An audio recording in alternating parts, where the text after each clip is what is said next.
ফেনীতে যতদূর চোখ যায় শুধু বন্যার পানি, দৃষ্টির সীমানা ছাড়িয়ে শুধু পানি আর পানি। বানের জোয়ারে ভেসে গেছে বসত ভিটা, অবশিষ্ট নেই কিছুই। জীবন বাঁচানোই যেখানে দায়, সম্পদ রক্ষার কোনো উপায় নেই সেখানে।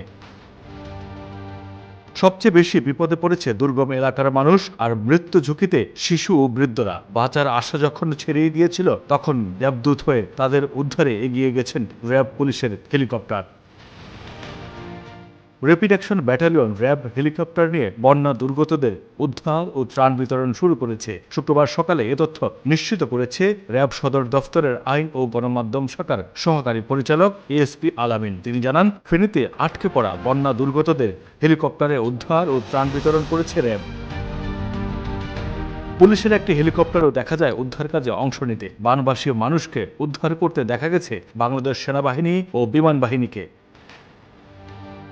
এছাড়া বেসরকারি হেলিকপ্টারকেও দেখা গেছে বন্যার্তদের উদ্ধার কাজে অংশ নিতে। সাধ্যমতো বানভাসী মানুষের পাশে দাঁড়িয়েছে বিভিন্ন স্বেচ্ছাসেবী প্রতিষ্ঠান ও ব্যক্তিও।